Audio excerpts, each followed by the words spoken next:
Hi, Dr. C here, and I recently finished a book project that I wanted to tell you just a little bit about. It's this wonderful book called They Call Her Dirty Sally, and it's written by the talented author Amy Matayo. Now, this particular project happens to be what we in the biz call a dual narration, all right, which is to say that I have a partner in this one. And so I read one chapter and my partner reads the other, all right. And who reads what depends on the perspective of the person telling the story at that time.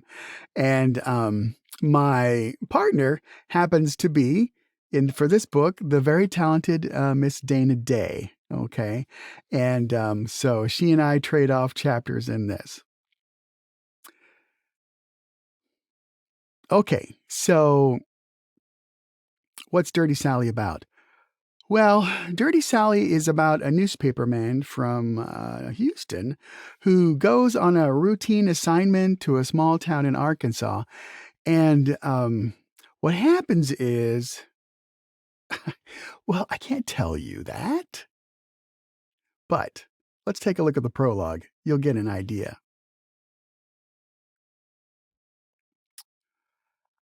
So the story is set in the late 90s, and our protagonist, a man named Finn, is driving from Houston to Arkansas, and he's having these thoughts. Is a life defined by circumstances, or do circumstances define a life? I've been asking myself that same question this whole drive. Like most men nearing 30, I like to think I'm the master of my own destiny. More and more lately, I'm finding that belief to be nothing more than a narcissistic pipe dream designed to make slightly self conscious guys like me feel better about themselves. Especially because all the research I've done lately points in every opposing direction. How can you be the master of anything when life chops you at the knees every time you try to stand up? We all hear about the positive scenarios, the one where a third generational inner city kid breaks out of the violent gang his father and grandfather and great grandfather all belonged to, graduates from college, and then becomes the poster child for the phrase, if you just put your mind to it, anything is possible. Or the prom queen, who sleeps with her boyfriend once, gets pregnant at 16, raises that baby as a single mom and puts her life on hold for 2 decades, and then becomes a nurse. And every third person calls her reinvention story inspiring. You know, the same people who shunned her when she was an unwed teenage mother and had nothing to offer but a bullseye labeled "Gossip About Me" on her chest.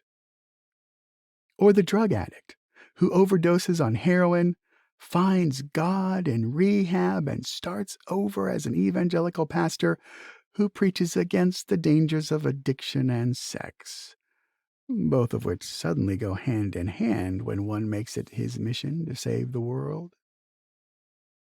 The point being, everyone knows a celebratory redemption story, one where the person in question overcomes adversity and becomes the main character in an undeniably remarkable turnaround story. But there's nothing but ridicule for the ones who never turn things around. Like the socialite, whose ex-husband was arrested on a money laundering charge and is now an outcast among her former upscale circle. Or the father, who abandoned everything for his mistress and now lives an isolated existence in a run-down apartment with no mistress, no wife, or kids. Or the bank executive who embezzled money and lost it all, only to wind up living under a 42nd Street bridge with his close friend Jack Daniels. Or the beauty queen who fell victim to a botched facelift and now curses her existence behind 2-inch thick closed mini blinds.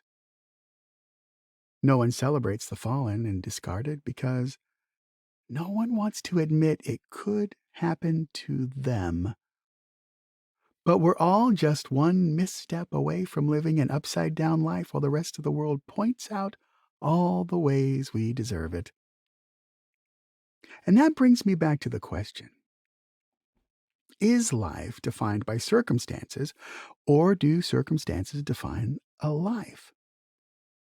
From what I gather, the short answer is this: when you spend your life around rotten people, you wind up in rotten situations. And if you're not careful, the rotten rubs off, sometimes infecting a body that wasn't even standing nearby. Everyone forgets that rotten carries a stench that travels far and worms its way inside the lungs to irritate the whole part. From all the research I've done in the last 2 weeks, almost everyone in Sally's world, most of whom disappeared a long time ago, was rotten. Her caregivers, her instructors, her friends. In short, Sally doesn't belong to anyone, and no one belongs to her. She regularly broadcasts that fact by living alone in a rundown shack at the edge of town and daring anyone to cross her property line. The walls around that woman are high, both physically and metaphorically speaking. It's no wonder everyone thinks she's crazy. My only question is whether it's all an act. All right, well, I hope you enjoyed hearing that, and it's just a terrific book. I'm getting goosebumps thinking about it. It's very moving, and Amy Matayo is a wonderful writer, and I hope you go find the audiobook on audible.com. And anyway, that's all for now. Thanks.